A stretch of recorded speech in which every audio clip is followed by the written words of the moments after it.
رفیقان گرامی، عزیزان ملت اسلامیہ، برادران اہل سنت، السلام علیکم ورحمۃ اللہ وبرکاتہ۔ الحمد للہ رب العالمین، والصلاة والسلام على سيد الأنبياء والمرسلين وعلى آله وأصحابه هداة أقوم الدين وعلينا معهم أجمعين يا أرحم الراحمين۔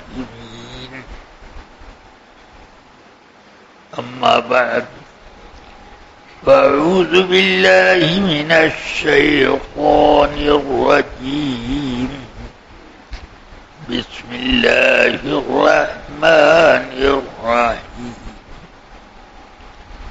إنما يخشى الله من عباده العلماء، صدق الله العلي العظيم، وصدق رسوله النبي الكريم۔ تمام احترام اور مکمل اہتمام کے ساتھ سید کائنات صلی اللہ علیہ وسلم کی بارگاہ بے کس پناہ میں نذرانے درود و سلام پیش کرنے کی سعادت حاصل کریں۔ علی سیدنا و مولانا محمد معدن الجود والکرم وعلى آلہ واصحابہ وبارک وسلم۔ رفیقان گرامی، عزیزان ملت، امام سفیان ابن عیینہ نے ایک حدیث روایت کی کہ تنزل الرحمت عند ذکر الصالحین، جب اللہ کے نیک اور صالح بندوں کا ذکر ہوتا ہے تو رحمت الہی برستی ہے۔ الحمدللہ اس وقت بھی رحمت الہی کی برکھا ہو رہی ہے۔ کپڑا نہ بھیگے، بدن کو ٹھنڈک محسوس نہ ہو، یہ بارش وہ نہیں ہے۔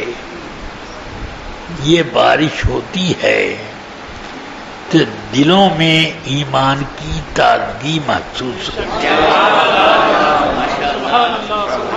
آپ خود محسوس کریں گے کہ ہم جتنی دیر یہاں بیٹھے رہے ہمارے ایمان میں تازگی رہی اور اللہ کو راضی کرنے کا کچھ نہ کچھ کام کرتے رہے، ذوق بیدار رہا۔ اللہ تعالی نے مفتی نانپارہ رحمت اللہ تعالی علیہ کو بڑی خوبیاں عطا کی تھیں۔ ماشاءاللہ ماشاءاللہ۔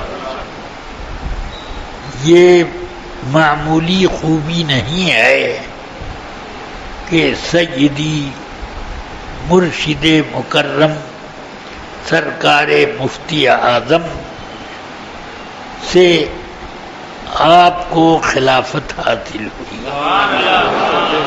سرکار مفتی اعظم ہر ایک کو خلافت نہ دیتے، مگر جس کو دیتے اس میں ضرور کوئی نہ کوئی انقلاب آ جاتا۔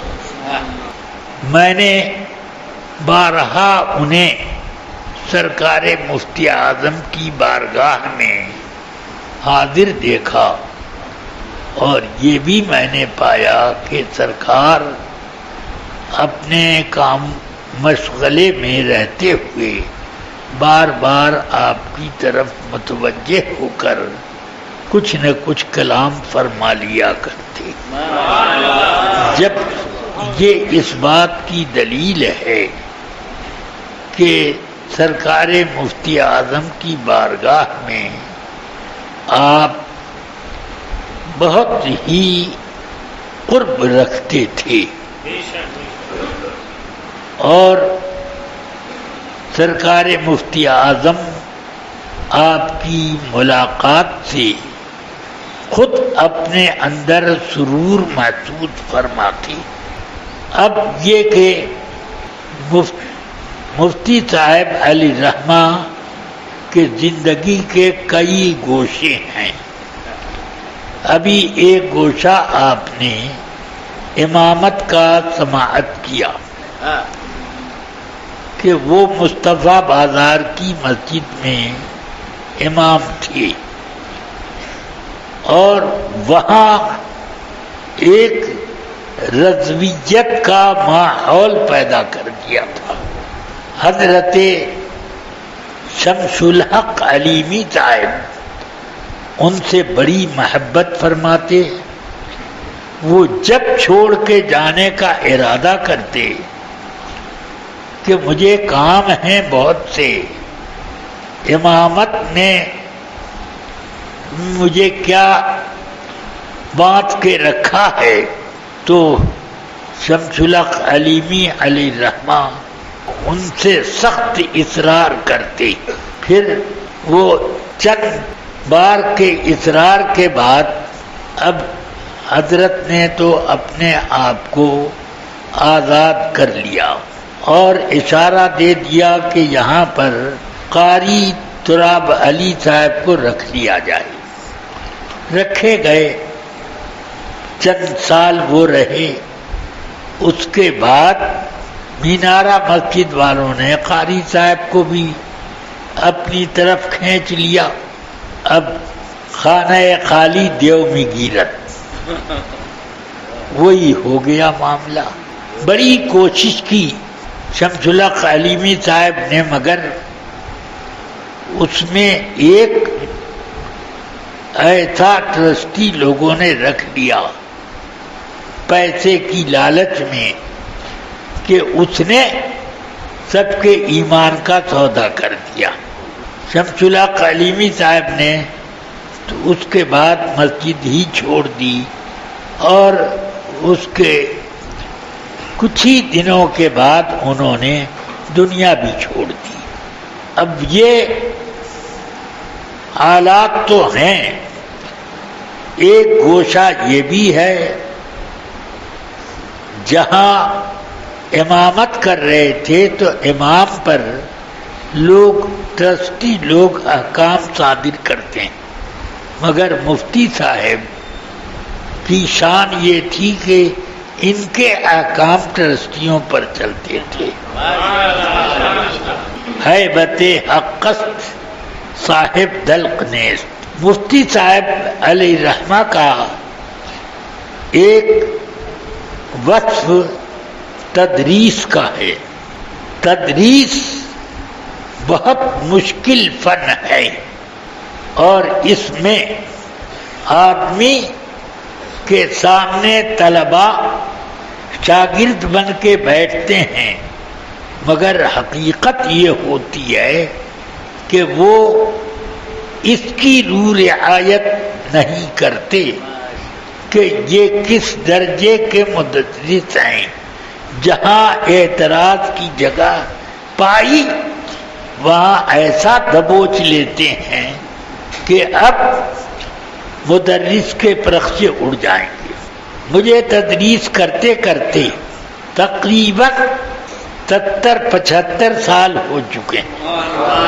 میں اس تجربے کو خوب باقاعدہ جانتا ہوں، اور میں خود بھی طالب علم رہ چکا ہوں، میرا بھی مزاج یہی تھا، پڑھتا تھا، غور سے سنتا، کہیں بھی گرفت کی جگہ آتی تو بس وہاں پر کوئی رو رعایت نہیں کہ یہ حضرت استاد ہیں، بلکہ اب ضروری ہوا کہ استاد کو متوجہ کیا جائے۔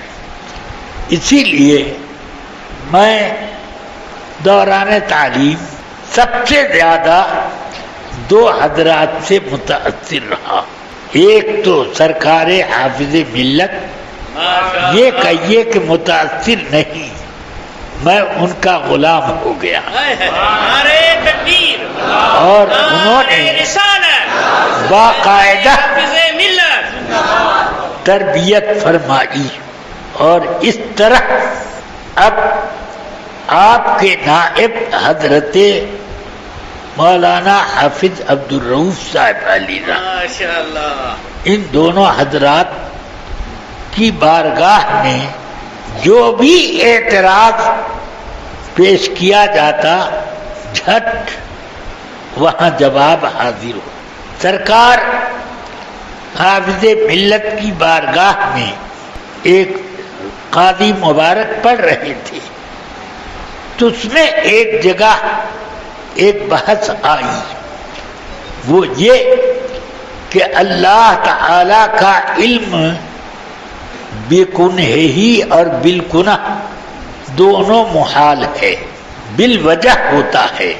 تو اس وقت میں نے عرض کی حضور بالوجہ کیسے ہوگا، کیونکہ یہ قاضی صاحب اور فلسفی لوگ، قاضی مبارک اور دیگر فلسفی لوگ صفات کو عین ذات مانتے ہیں، اور عین ذات جب ہیں صفات تو وہ وجہ اور صفت کے ذریعے سے ادراک نہ ہوا، یہ علم بالوجہ نہ ہوا، بلکہ یہ علم بالکنہ ہوا۔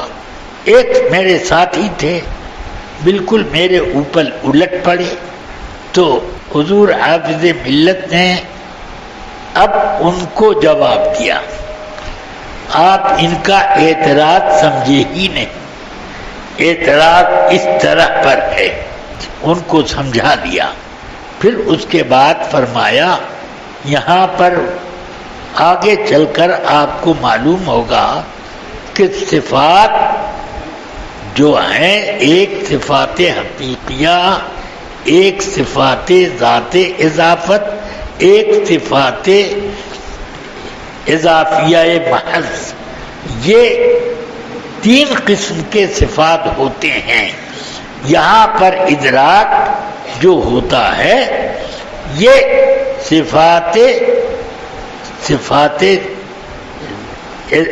ذات اضافت سے ہوتا ہے، اور یہ صفات حقیقیہ نہیں ہوتے بلکہ کسی دوسرے سے متعلق ہوتے ہیں۔ تو اب کہ آگے آپ اس کو تفصیل سے سمجھیں گے۔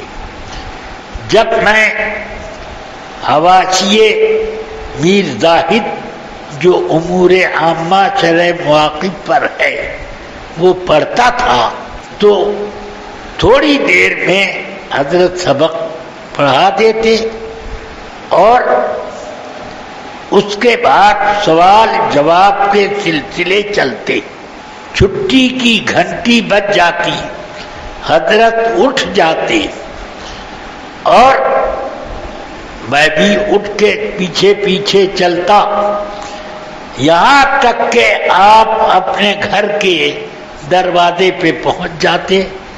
سوال جواب سب کا سلسلہ مسلسل چلتا رہا۔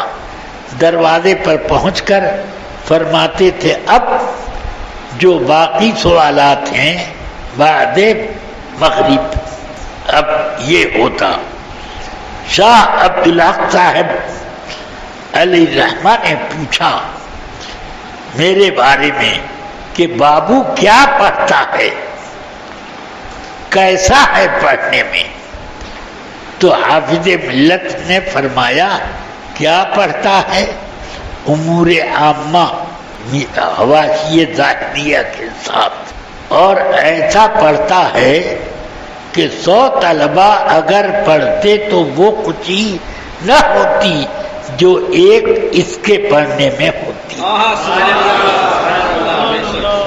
یہ حافظ ملت نے مجھے خوب اچھی طرح سے سوال جواب کرنے کے طور طریقے بھی سمجھا دیے۔ بہرحال مفتی صاحب درس و تدریس میں ایک اعلیٰ مقام رکھتے تھے اور بہت شاندار درس و تدریس کا معاملہ آپ کا تھا، اور تقریر تو پوچھنا ہی نہیں کہ ان کی تقریر کتنی جاندار اور ایمان افروز ہوا کرتی تھی۔ الحمدللہ ان کی بہت سی تقریریں میں نے سماعت کی۔ ان کی تقریر کے درمیان کوئی گھامڑ بھی اٹھنے کی ہمت نہیں کرتا تھا، مجمع سکتے میں رہتا۔ اور پھر عرس رضوی میں جب تک آپ حیات میں رہے آپ کی ایک خصوصی تقریر ضرور ہوتی تھی، مقرر بہت شاندار،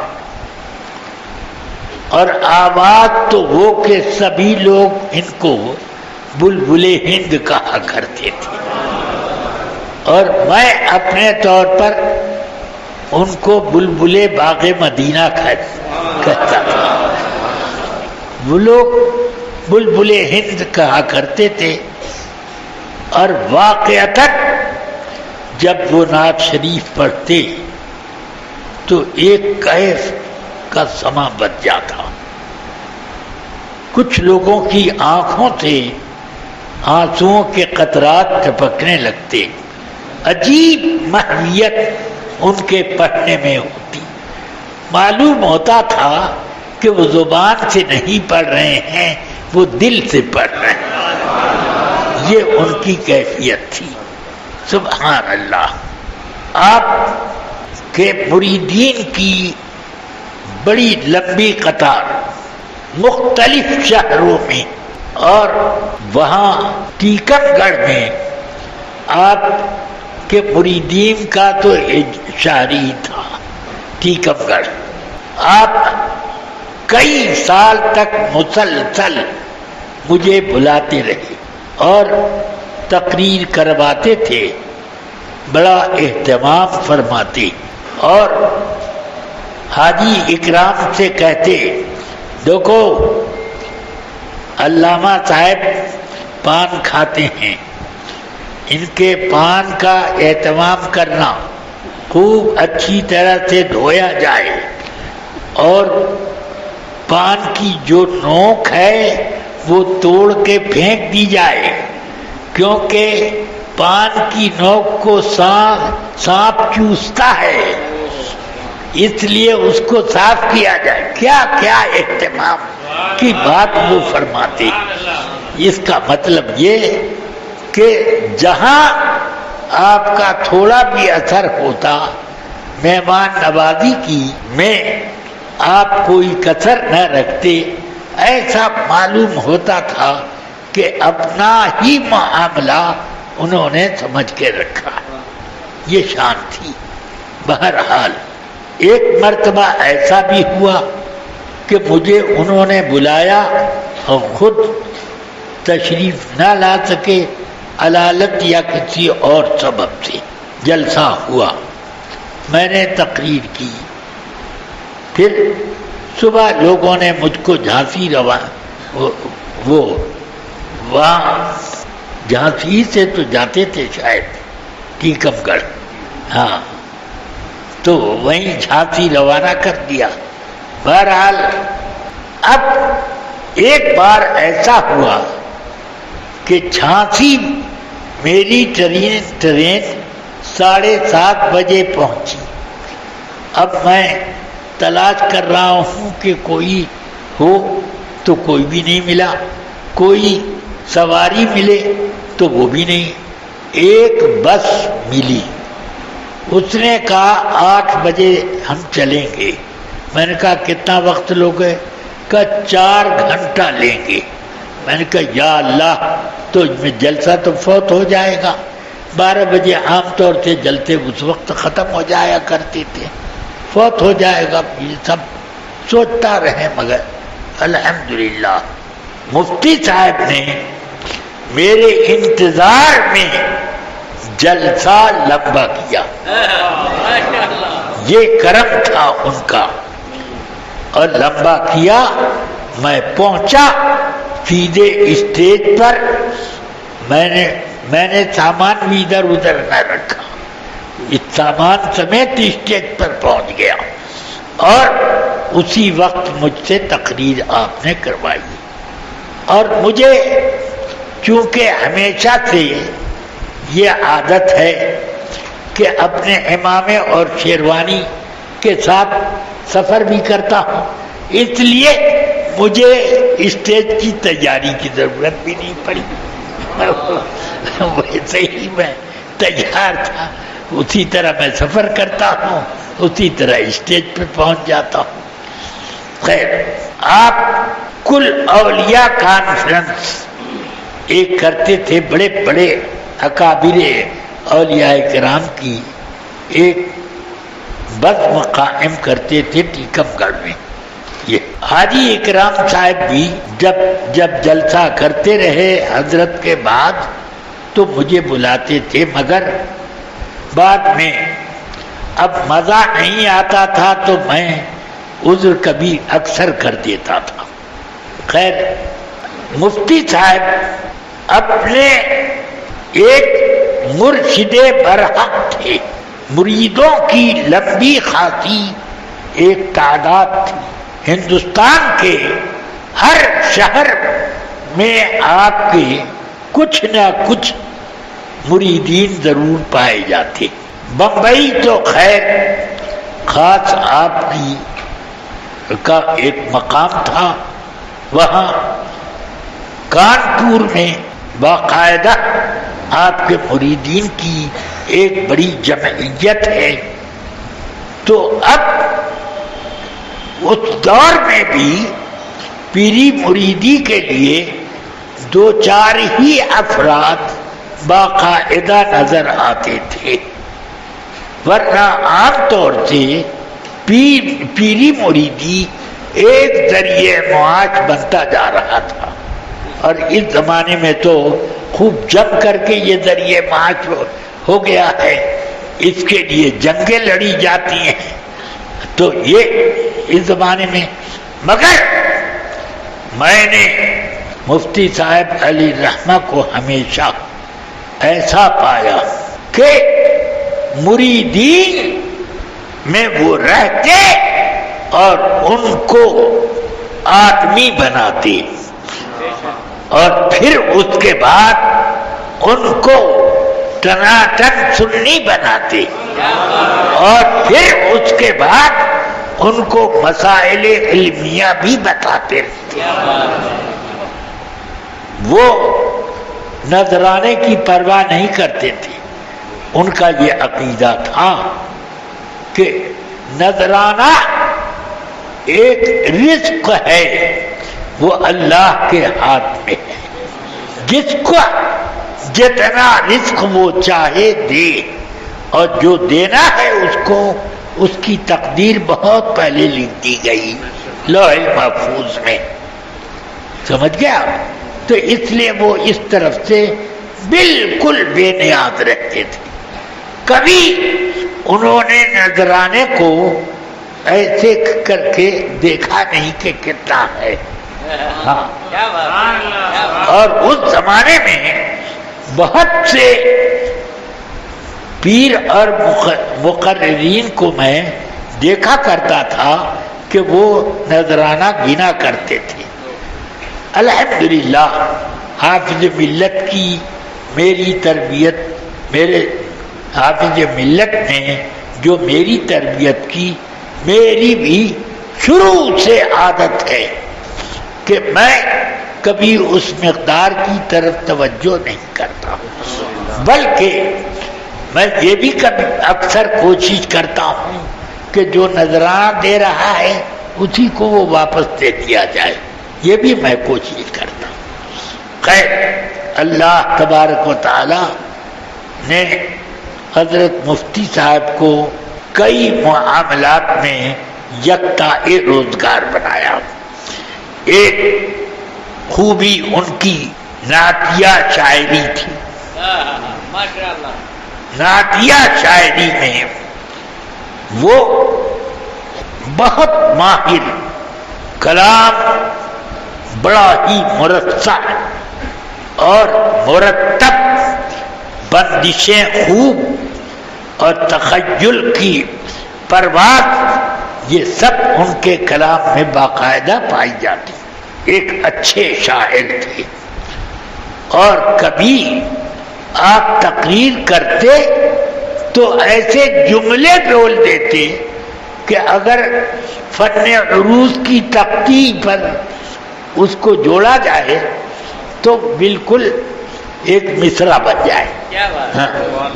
حضرت سعد الافاضل کے بعد یہ خوبی آپ میں پائی جاتی۔ ماشاء اللہ۔ حضرت سعد الافاضل علیہ الرحمہ بھی فطری شاعر تھے، ہاں، اور وہ تو سبحان اللہ تقریر کرتے تھے تو ان کا ایک جملہ، ایک حدیث پڑھی اور اسی میں انہوں نے کہہ دیا اس حدیث کا خلاصہ، پتھر میں جان ڈال دی گویا بنا دیا، یہ کہہ دیا۔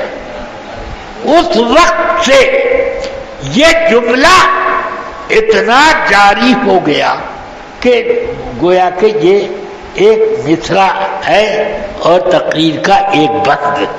ہاں، تو اس طریقے سے یہ پتھر میں جان ڈال دی گویا بنا دیا ایک مصرع ہو گیا۔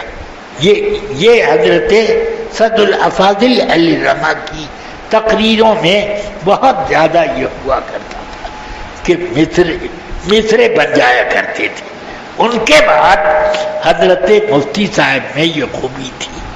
بہرحال مفتی صاحب جب اعلیٰ حضرت کی نعت پڑھتے تو خود بھی کیف میں آ جاتے اور دوسروں کو بھی بالکل متکیف بنا دیتے تھے۔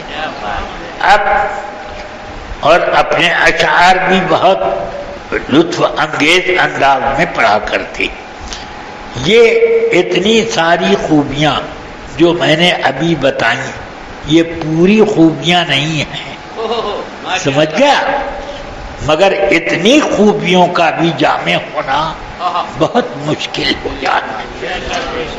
مفتی صاحب میں یہ خوبیاں تھیں، زہد و تقوی، بزرگان دین سے عقیدت، ان کے آداب بجا لانے کی صورتیں، یہ سب آپ کبھی کسی کو بھی اس بات میں شہادت نہیں پیش کر سکتے کہ وہ کسی کی بارے میں ذرا حجو کا کوئی لفظ بولتے ہو، یعنی ان کی کے مرتبے کو گھٹانے والا لفظ بولتے ہو، یہ نہیں۔ کبھی انہوں نے حسد، بغض وغیرہ کا معاملہ اپنے علماء میں کسی کے ساتھ برتا نہیں۔ البتہ ان کے استاد کے ایک رشتہ دار تھے بہت قریبی، مولوی خلیل احمد بجنوری۔ شروع میں یہ حال ان کا تھا کہ سنی مان وہ اپنے کو ظاہر کرتے، یہاں تک کہ ایک تقریر میں ہلدوانی گیا تو وہ مولانا خلیل احمد صاحب کو حضرت مولانا غلام محی الدین صاحب خطیب ہلدوانی، وہ بھی اچھے شاعر اور بہت اچھے خطیب مقرر تھے، تو انہوں نے مجھے بلایا تھا، ان کو بھی مجھے بھی، تو میں نے اس میں ایک شعر پڑھ دیا تھا، اس پر انہوں نے بہت جم کر کے، ہاں میں فضائل بارگاہ رسالت پر تقریر کر رہا تھا، اس میں یہ شعر میں نے پڑھ دیا اقبال سہیل اعظمی کا کہ کہاں کا دشت ایمن طور کیا برق تجلی کیا، یہ سب کچھ تھی جمال مصطفیٰ کی جلوہ سامانی۔ تو یہ شعر میں نے پڑھ دیا۔ کہنے لگے کیا آپ کہتے ہیں، کہاں کا دشت ایمن، کہاں طور کیا؟ میں نے کہا جی نہیں، یہ آپ کے انداز میں خرابی، آپ کے انداز کی خرابی، یہ میں کہاں کا دشت ایمن، یہ میں صیغہ تعجب کا استفہام ہے، کیا بات ہے، کہاں کا دشت ایمن طور کیا برق تجلی کیا، یہ سب کچھ تھی جمال مصطفیٰ کی جلوہ افشانی۔ تو وہ کہ نہیں ایسے نہیں، ویسے ہی ہے، یہ ہے وہ ہے۔ تو میں نے کہا دیکھو، اب وہ میرے اوپر فتویٰ لگانے پہ تلے تھے۔ میں نے کہا آپ کو جو فتویٰ لگانا ہے لگا دیجئے، مگر سرکار مفتی اعظم کے سامنے میں پیش کروں گا۔ مفتی اعظم نے بھی پسند کیا یہ شعر۔ تو وہ کہنے لگے مفتی اعظم ارے ان کے فتووں کا کیا اعتبار۔ میں نے کہا تب تو آپ بالکل غیر معتبر ہیں۔ اکیلے میں نے خطیب حلدوانی صاحب سے کہا آپ ایسے لوگوں کیوں بلاتے ہیں، بڑے عالم ہیں ہماری جماعت کے۔ میں نے کہا میں نہیں سمجھتا بڑے عالم، یہ کسی بہت بڑے وبال میں پڑھنے والے ہیں، بہت بڑے وبال میں پڑھنے والے ہیں۔ یہ مفتی اعظم میں، اور میں نے مفتی شریف الحق صاحب سے سنا کہ اعلیٰ حضرت کے فتووں میں کیڑے نکالتے ہیں، یہ ان کے اوپر بہت بڑا وبال آئے۔ اب ایک وقت آیا، وبال آ گیا، وہابی ہو گئے دیوبندی۔ اب ان سے مناظرے کی تاریخ بدایوں میں ٹھہری۔ حضرت علامہ ادری صاحب علیہ الرحمہ، مفتی شریف الحق صاحب علیہ الرحمہ، مفتی غلام محمد صاحب اور مفتی مشاہد رضا صاحب وغیرہ وغیرہ، بہت سے علماء، اس میں بھی حاضر تھا۔ اور طے یہ ہوا کہ مناظرہ ضیاء المصطفیٰ کرے گا، مگر مولانا مشاہد رضا صاحب علیہ الرحمہ میرے سب رفیق درس، انہوں نے کہا نہیں میں کروں گا۔ تو اب کہ ٹھیک ہے آپ کریں گے تو آپ بتائیے کس طرح کریں گے۔ تو انہوں نے جو اپنا طریقہ بتایا، علماء اس پر راضی نہیں تھے اور وہ اس کو چھوڑنے کو تیار نہیں۔ تب اس کے بعد مجلس اٹھ گئی کہ ٹھیک ہے، اس شرط پر آپ کو مناظرہ کرنے دیا جائے گا کہ آپ کے معاون علامہ ہوں گے، یہ ورنہ نہیں۔ کہا ٹھیک ہے، ان کے تعاون کی ضرورت نہیں پڑے گی۔ کہیں کہیں ان کو جوش آ جاتا تو میں ان کو مناظرے میں ٹھنڈا کرتا۔ ایک مرتبہ انہوں نے کیوں نہیں ایسے چلائی، چپ رہ کے۔ میں نے کہا ٹھیک ہے کوئی بات نہیں۔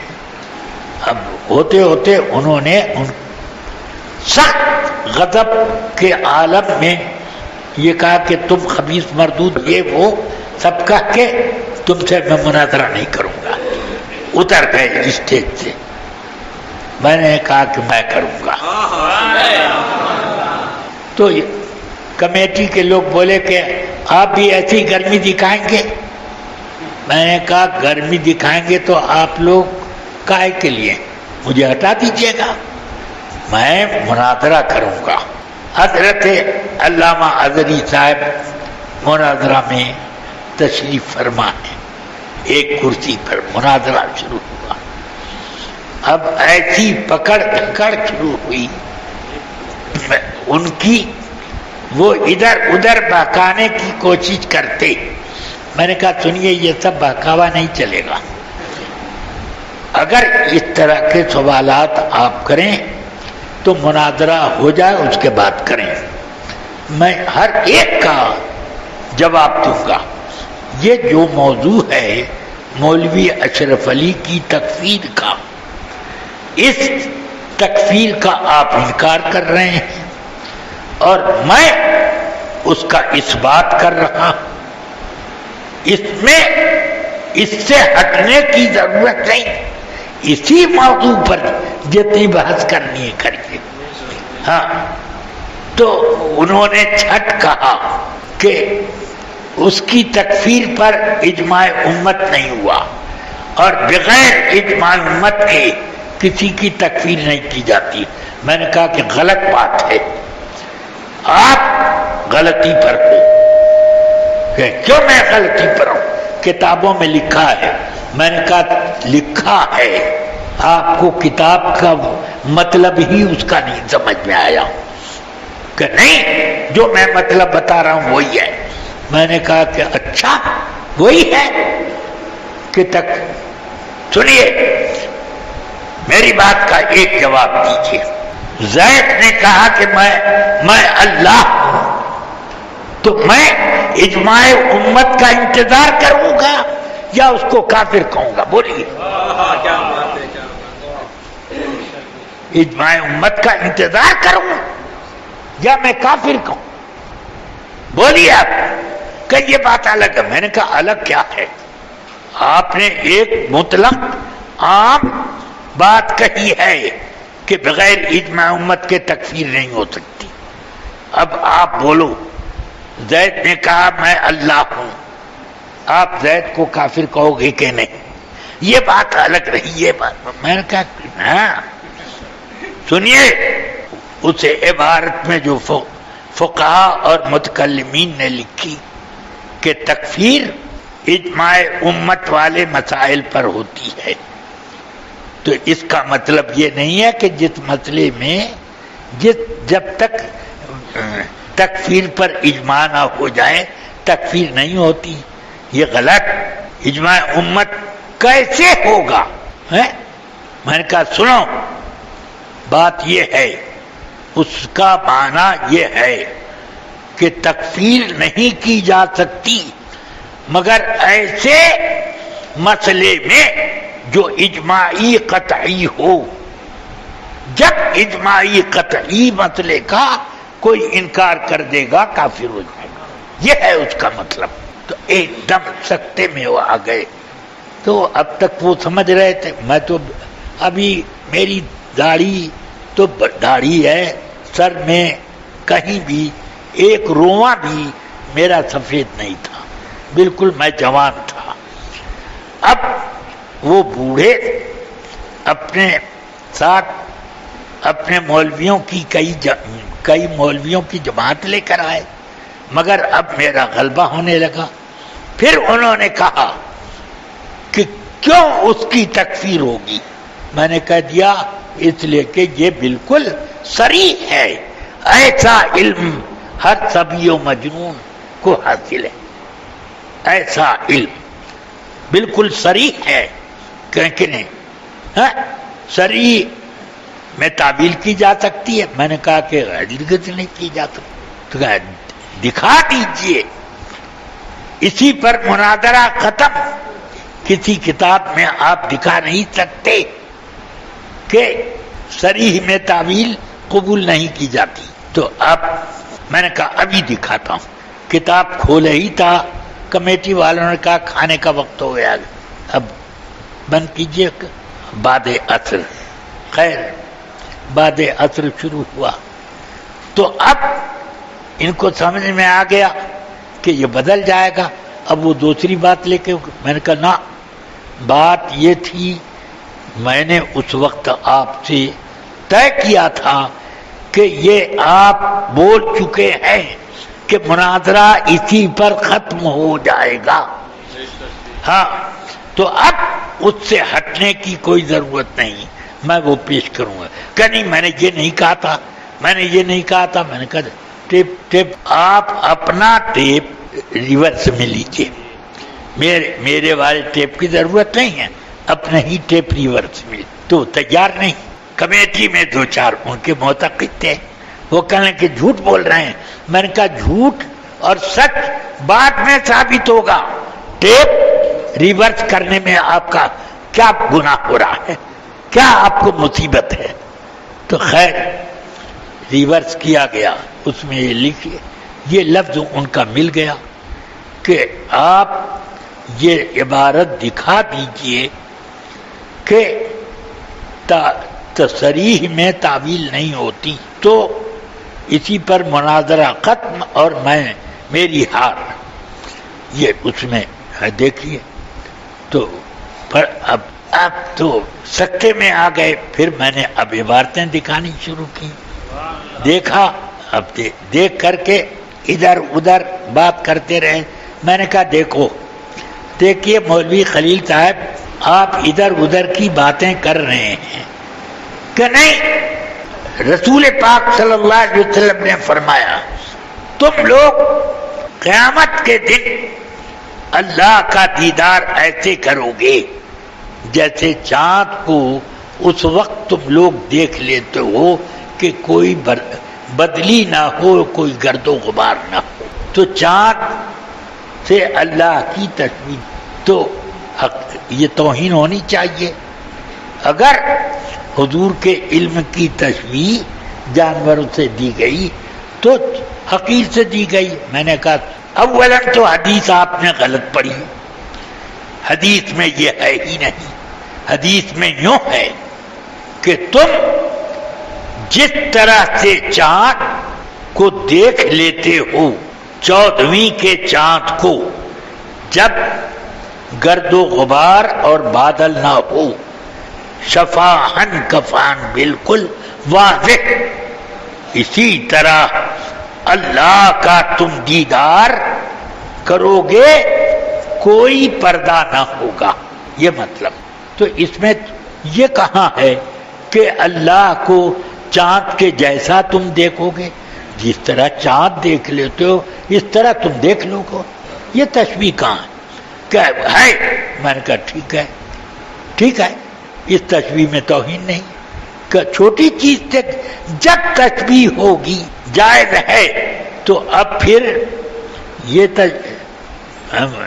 جانور بہائم وغیرہ سے علم، حضور کے علم کی تشبیہ میں کیا حرج ہے؟ میں نے کہا یہ پاگل پن ہے، نہیں سمجھے۔ میں نے کہا حقیر سے حقیر چیز ہو مگر عرف میں اس کی حقارت نہ مانی جاتی ہو تو اس وقت کوئی توہین نہیں ہوتی۔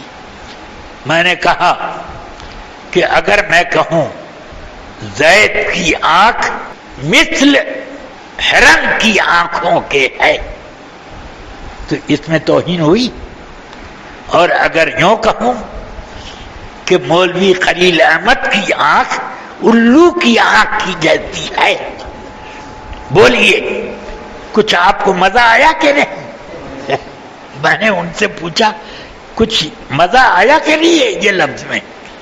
میں نے کہا فرق ہو گیا، یہ تشبیہ یہ توہین کے لیے ہوتی ہے، اور تشبیہ میں اس چیز کا اعتبار نہیں ہے کہ چھوٹی چیز سے کم درجہ چیز سے تشبیہ دی گئی، یہ نہیں۔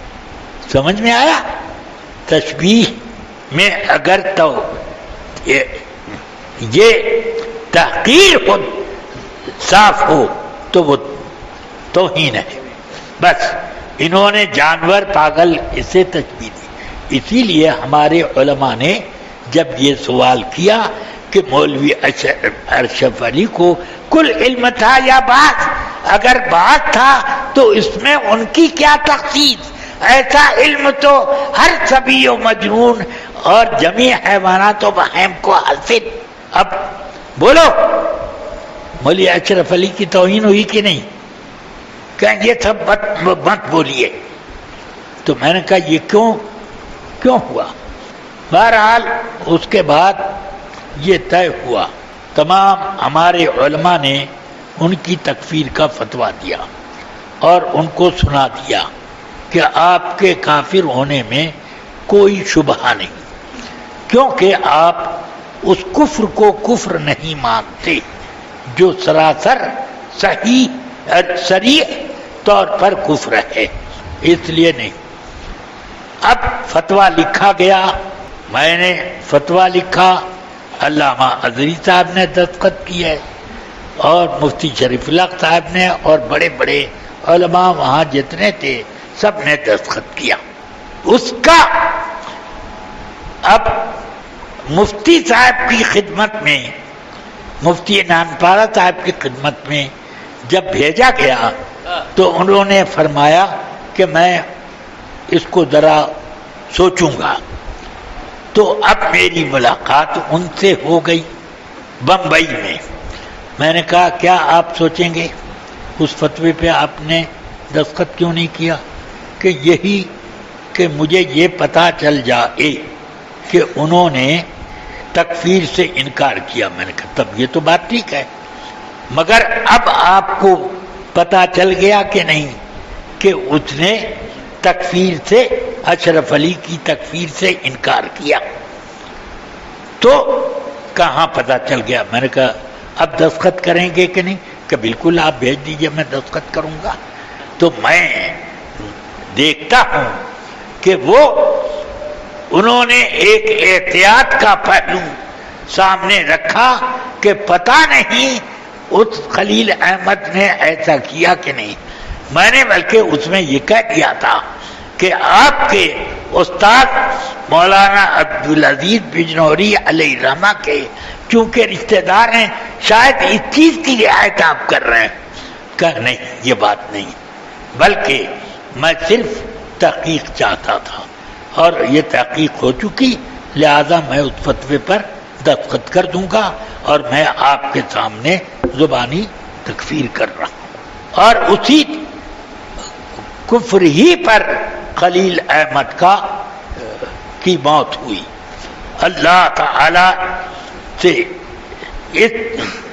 اللہ تعالی سے پناہ مانگتا ہوں میں کہ آدمی اپنے بزرگوں کی شان میں گستاخی سے بچے، کہ وہ گستاخی آدمی کو کہاں سے کہاں پہنچا دیتی۔ انہوں نے اعلی حضرت کے فتووں میں کیڑے نکالنے شروع کیا، اور پھر انہوں نے مفتی اعظم، حجت الاسلام اور یہ وہ سب کے فتووں میں ایک حضرت صدر الشریعہ کو چھوڑ رکھا تھا۔ مناظرے کے وقت میں وہ پوچھتے رہے آپ مجھ سے مناظرہ کرنے کے لیے بیٹھے ہیں، کون ہے آپ؟ میں نے کہا میں کوئی بھی ہوں، آپ کا مقابل ہوں۔ کہ نہیں، نام بتائیے۔ میں نے کہا نام سے نہیں، کام سے مطلب ہونا چاہیے۔ تو ان کے لڑکے نے کہا یہ علامہ ضیاء المصطفیٰ ہیں، حضرت صدر الشریعہ کے بیٹے۔ وہ آپ صدر الشریعہ کے صاحبزادے ہیں؟ وہ تو میرے استاد تھے۔ میں نے کہا جھوٹ ہے، آپ شیطان، آپ کا استاد شیطان ہے۔ ہاں، وہ اگر آپ کے استاد ہوتے تو آپ تکفیر ضرور کرتے اشرف علی، سمجھ گئے؟ ہاں، وہ آپ کے استاد نہیں، اور میں آپ کا استاد زیادہ نہیں ہوں، ہاں یہ یاد رکھیے گا۔ تو یہ بہرحال حضرت مفتی صاحب کا تذکرہ چل رہا ہے، ان میں بڑی خوبیاں تھیں، سلسلہ رضویہ کی بڑی عظمت وہ ملحوظ رکھتے۔ اعلیٰ حضرت کے ہر عرس میں دعوت پہنچے کہ نہ پہنچے ضرور جاتے، اور سال میں کئی مرتبہ حضور مفتی اعظم کی زیارت بھی وہ کرتے، اور اس طرح ان سے مراسم ہمارے بہت قریب کے تھے۔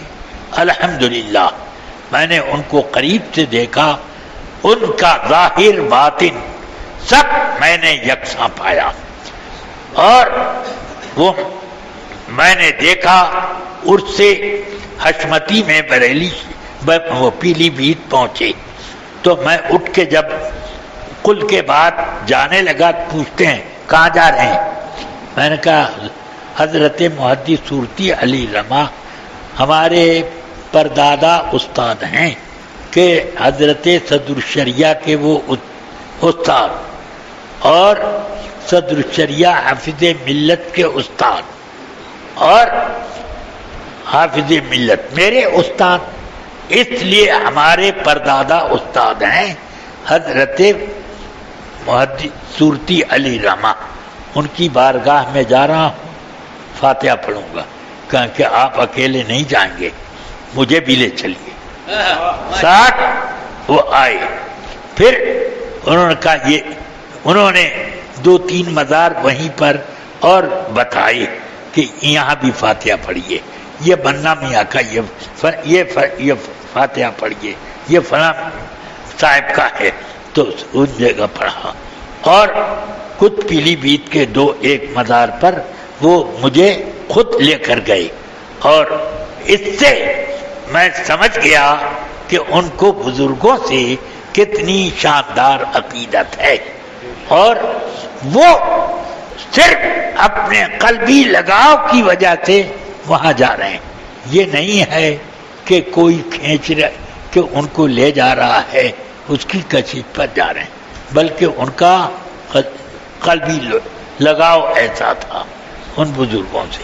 بہرحال میں نے بہت وقت لے لیا، اور اللہ تبارک و تعالی آپ سب کو خیر و برکت عطا فرمائے۔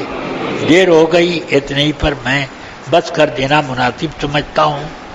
حضور تاج الشریعہ کی بس ایک کرامت سن لیجئے، اتنا بڑا ان کے جنازے میں مجمع لگا، کبھی ایسا جنازہ دیکھا آپ نے؟ دیکھنے والوں سے پوچھ، لوگ کہتے ہیں کہ کروڑوں آدمی جمع ہو گئے۔ بریلی میں کہیں کسی دکان پر پانی کی بوتل نہیں ملتی، ہوٹل میں دال چاول روٹی بوٹی سب ختم، مگر میں حضرت تاج الشریعہ کی یہ کرامت سمجھتا ہوں کہ کوئی بھوکا اور پیاسا نہیں نظر آیا، کسی نے یہ نہیں کہا کہ آج میں بھوکا ہوں۔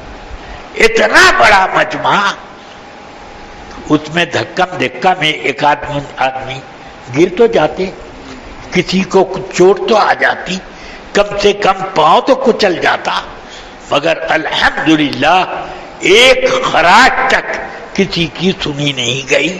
میں نے بار بار تفتیش کی اس مجمع کو دیکھ کر، بھائی دیکھو کوئی زخمی نہیں نہ ہوا، کوئی یہ نہیں نہ ہوا، وہ نہیں ہوا، لوگوں نے بتایا کہ سب خیریت، سب خیریت، کوئی شکایت نہیں ملی۔ میں نے کہا یہ حضرت تاج الشریعہ کی کرامت ہے، اپنے مہمانوں کو کہ بھوک پیاس سب کے ضامن ہیں، کہ وہ کوئی بھوکا بھی نہ رہے، کوئی پیاسا بھی نہ ہے، آیا ہے تو وہ زخمی بھی ہو کر نہ جائے، ہاں کوئی چوٹ نہ پہنچے، یہ ان کی کرامت ہے۔ ورنہ بڑے بڑے مجمعوں میں کتنی زخمی ہو جاتے ہیں۔ کمبھ نگر کا میلہ لگا تھا، 14 لاکھ آدمی جمع ہوئے تھے، اور اس میں 16-17 آدمی مرے تھے، سمجھ گئے آپ، اور زخمی تو ڈھیروں ہوئے تھے۔ اور یہاں اب لاکھوں کا معاملہ نہیں، کروڑوں کا معاملہ ہے، ہاں، اور اس کے باوجود سبحان اللہ، یہ شان اللہ تعالیٰ ان بزرگوں کے کا سایہ یہاں بھی ہمیشہ قائم رکھے، اور آخرت میں بھی ان کے سائے تلے رکھے، اور ہم سب کی نجات ہمارے بزرگوں کے دامن کے ساتھ ہوتی رہے۔ وصلی اللہ تعالی علی النبی الکریم وآلہ وصحبہ اجمعین برحمتک یا رب۔